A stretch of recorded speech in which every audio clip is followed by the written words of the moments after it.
E aí galerinha, estamos gravando mais um Entrando para a História. Bem, o tema hoje é Sistema Eleitoral dos Estados Unidos. Como funciona?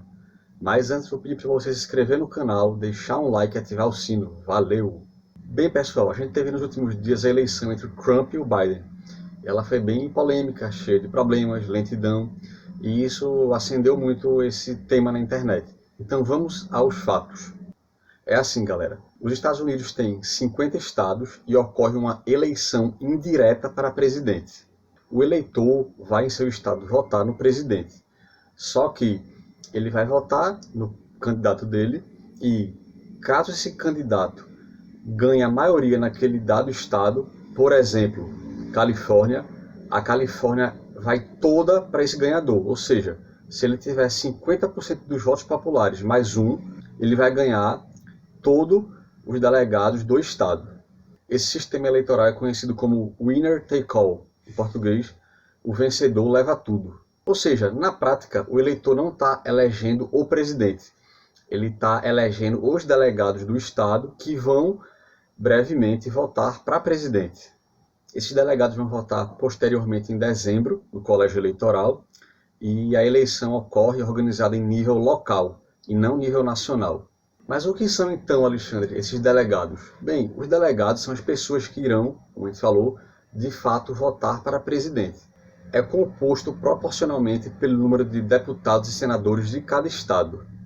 No total, são 538 delegados, que são resultados de 435 deputados, 100 senadores e 3 delegados de Washington, D.C., onde fica a capital federal. Lá não tem senador, é um pouco diferente do resto. Então são esses 538 que irão votar para presidente em dezembro. No total, é necessário 270 delegados ou mais para ganhar a eleição. Detalhe, é isso o que efetivamente elege um presidente. Não é, repito, não é o voto direto. Vamos dar um exemplo. A Califórnia, que é o maior deles, tem 55 delegados, enquanto que Montana tem apenas 3. Outro ponto, pessoal. Erradamente se fala que a quantidade de delegados é proporcional ao número de habitantes. Não é bem isso. É como a gente falou, é proporcional ao número de deputados e senadores de cada estado. Só que, praticamente sempre que um estado for muito populoso, ele vai ter muitos deputados. Então, é quase a mesma coisa, mas não é. Tem que ficar bem atento a esse ponto. Vamos ver aqui agora na tela um mapa com os colégios eleitorais, os maiores principalmente, como a Califórnia, que tem 55, o Texas tem 38, Nova York 29 e a Flórida também 29. Esses são os principais estados, mas há outros aí na tela, como vocês podem ver, de tamanho intermediário e menor. Bem, são eles que elegem. Bem, e quem são esses delegados? São pessoas escolhidas conforme a legislação de cada estado que irão, poder votar. Elas não podem ocupar cargos federais. Esses delegados se reúnem para votar na primeira segunda-feira após 12 de dezembro, como é a tradição. O Congresso, então, oficializa no começo de janeiro o resultado e, então, a posse do presidente acontece no dia 20 de janeiro, conforme manda a 20ª emenda da Constituição americana. O artigo 2, seção 1, cláusula 2, é quem determina na Constituição esse método eleitoral. Desde 1845, as eleições acontecem na primeira terça-feira após 1º de novembro, e de 4 em 4 anos. Bem, pessoal, outro ponto, lá o voto é por cédulas. Pois é, o todo-poderoso Estados Unidos tem uma eleição bem diferente da nossa. Eles ainda trabalham com cédulas e é isso, é uma tradição deles e a gente vai falar um pouco mais na frente sobre isso, mas é um costume e a gente sabe que tradição é algo muito difícil de mudar, então tem tecnologia para mudar? Tem. Mas é assim que acontece. Bem, pessoal, nos estados há 2 exceções, o Maine e Nebraska. São estados que têm uma pequena diferença, que eles elegem de acordo com o distrito e com o voto majoritário. Então, é misto lá, é um pouquinho diferente do padrão. Mas, geralmente, isso não dá problema na eleição, não. Nunca rola polêmica com isso. Vale lembrar, pessoal, que os Estados Unidos é um país com uma tradição federal muito forte. Ou seja, ela delega aos estados muita autonomia. É algo bem característico deles. Por isso acontece bastante isso. Bem, pessoal, sobre os delegados ainda, a tradição é que eles votem em quem o Estado mandou, isto é, a maioria. Só que nada impede eles de traírem esse voto. Pois é, ele pode muito bem, por exemplo, o Texas eleger um republicano e o delegado lá for querer votar no democrata. Só que isso é considerado um eleitor infiel e isso raríssimas vezes na história aconteceu. Isso quase nunca houve. Então, apesar de ter não ter essa clareza legal, praticamente nunca ocorre. E justamente por já ter ocorrido no passado, vários estados, aproximadamente mais de 30, têm legislações específicas proibindo e punindo delegado que votar contra o que o Estado elegeu. Então, é sempre muito cauteloso esse ponto. Isso aconteceu apenas 9 vezes na história dos Estados Unidos. Bem, pessoal, história. Esse modelo ele data desde 1787, pois é, faz muito tempo, no período que a Constituição ainda estava sendo elaborada. E ela é justamente desse jeito, do Estado leva tudo, porque naquela época a logística era muito difícil para um país continental, uma dimensão geográfica muito grande, e seria muito difícil para a capital, Washington, de se centralizar tudo para ela contar os votos e organizar. Então, qual que era o meio escolhido?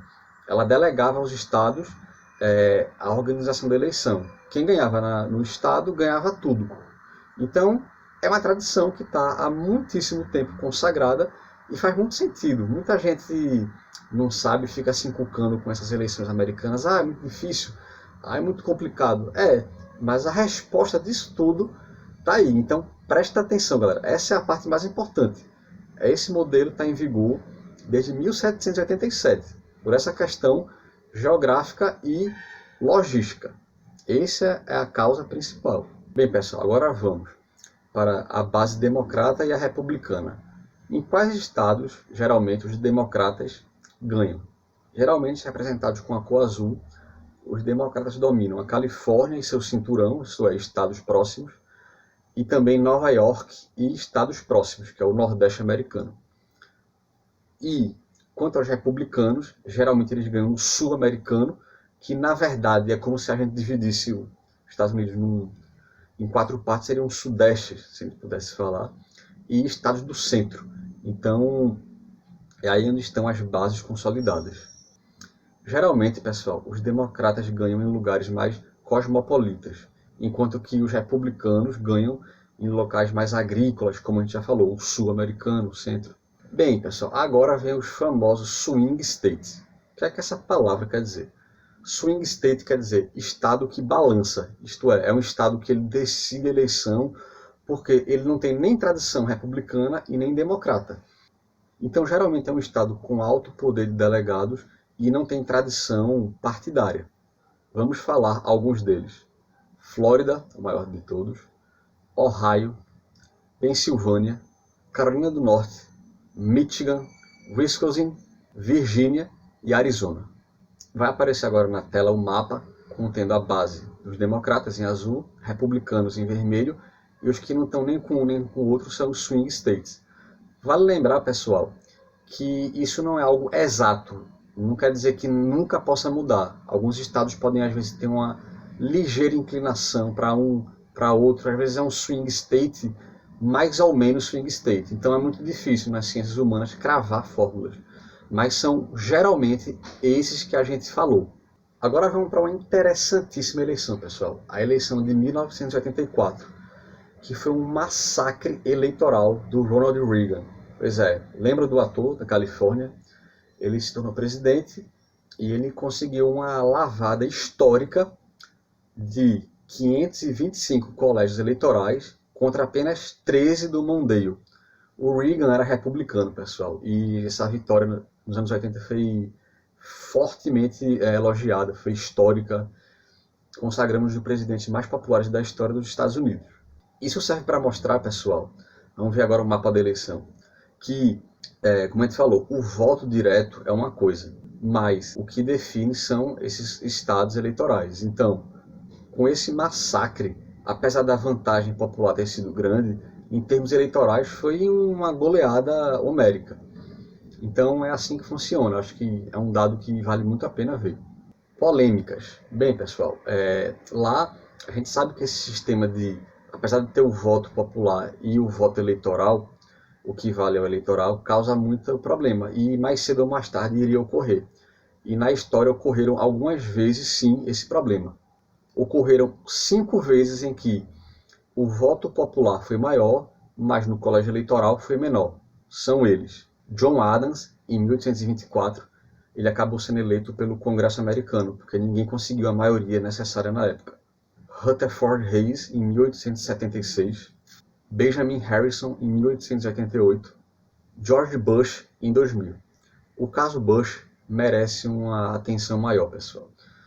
Além de ser bastante recente, foi muito polêmica essa eleição de 2000, porque houve eleição entre Bush e Al Gore, Bush dos republicanos, Al Gore dos democratas. Só que teve em especial um estado que decidiu tudo e de forma muitíssimo polêmica, que foi a Flórida. A vantagem na Flórida, pessoal, foi minúscula, de apenas 500 votos de diferença. E isso abriu precedente para fazer recontagem de votos. E fora que no dia da eleição a imprensa noticiou uma hora que Bush já tinha ganho na Flórida. Aí depois o Al Gore conseguiu diminuir muitíssimo a vantagem, a um ponto assustador, ficou próximo de virar. E isso causou por muito tempo, por mais de um mês, problemas eleitorais, com a Suprema Corte tendo que agir. A Suprema Corte local da Flórida agiu. Houveram decisões que foram anuladas pela Suprema Corte Geral. Então, foi um fuzuê gigantesco, mas que no final ficou provado que Bush ganhou na Flórida por 500 votos de diferença, mas ganhou. Então, levou todo o estado da Flórida, ganhando a eleição por um placar bastante apertado no colégio eleitoral. E aconteceu também isso em 2016, agora com Donald Trump contra Hillary Clinton. Trump, republicano, a Hillary, democrata. Pois é. Então aconteceu isso e o Trump foi eleito, consagrando pela 5ª vez essa grande coincidência. E outra polêmica também foi agora no ano 2020, em que, apesar do Biden ter ganho, os resultados já apontam isso, a lentidão no processo chama a atenção de muita gente. Muita gente fica, como é que um país tão desenvolvido como os Estados Unidos é lento assim na sua eleição? Pois é, mas acontece e faz parte da democracia americana. Vamos ver agora a foto do Trump e do Biden aí na tela. E agora a foto do mapa das eleições 2020, como elas estão no momento. Já está decidido, com alguns poucos estados precisando ainda finalizar a eleição. Bem, pessoal, a 12ª emenda da Constituição diz que, se ninguém for maioria, o Congresso vai votar para presidente e os senadores para o vice. Pois é, tem esse plano B também. Bem, críticas e apoio. Há quem defenda o modelo atual alegando que fortalece o federalismo americano. Lembrando, o federalismo não é centralidade, é autonomia estadual. Promove estabilidade política e que isso força os candidatos a se preocuparem com os estados pequenos e não apenas com os grandes ou grandes metrópoles, como seria se fosse o oposto. Críticas. Não é um voto popular direto, o que contraria muito um princípio claro da democracia. Seria uma forma mais fácil de eleger e que também isso permite a possibilidade de delegados infiéis, como a gente já falou antes, embora raramente aconteça, mas pode acontecer. Outro ponto, é possível que o voto popular seja maior no total, mas não acabe elegendo, como a gente já falou bastante no vídeo, afinal o que elege são os delegados. Outro ponto, estados menores acabam tendo poder de decisão maior do que outros já consagrados, como Texas ou Califórnia. Sensação de inutilidade do voto em estados consagrados com a tradição partidária. Se a pessoa, por exemplo, ela é democrata, mas vota no Texas, ela sente que o voto dela praticamente nunca vai dar resultado. Quando é que um democrata ganha no Texas? De vez em nunca. E vice-versa, quando é um conservador que mora na Califórnia, quando é que ele vai ganhar? Praticamente nunca. Aconteceu, como falado antes, com Ronald Reagan. Ele chegou a ganhar até mesmo na Califórnia. Então, assim, são situações muito raras. O Bush pai também conseguiu ganhar na Califórnia, mas realmente é um episódio bastante raro. E outro ponto é que candidatos acabam focando apenas os swing states, porque vai valer muito mais a pena estar lá focado na Flórida, Pensilvânia, Michigan, do que em estados já consagrados, né, como Nova York, Califórnia, Texas. Então, tem os seus prós e contras, esse modelo eleitoral, segundo os cientistas políticos. Bem, pessoal, isso pode mudar um dia? Pode, claro que pode. A democracia é um fenômeno vivo, né? Então, esse debate vem cada vez mais ascendendo conforme essas eleições polêmicas. Em 2000, isso ascendeu muitíssimo. 2016, 2020 agora também, apesar do Biden ter ganho com a maioria do voto popular também, a gente percebe que podem haver sempre injustiças, desequilíbrios. É um sistema que ele não é tão fácil como poderia. Ele é, de certa forma, burocrático. Então, isso gera sempre debates na sociedade americana, né? Então, isso pode ser que mais cedo ou mais tarde, sim, isso venha a mudar. E eu acredito que, ao longo desse século XXI, isso possa acontecer um dia, porque a tecnologia hoje é muito maior do que daquela justificativa de 1789. Não dá para comparar a logística daquela época. Então, a gente verá isso nos próximos anos, nas próximas décadas, e vamos aguardar pelo futuro. Bem, pessoal, por hoje é isso. Valeu mesmo. Se gostou do vídeo, deixa um like, se inscreve no canal e ativa o sino. E até a próxima.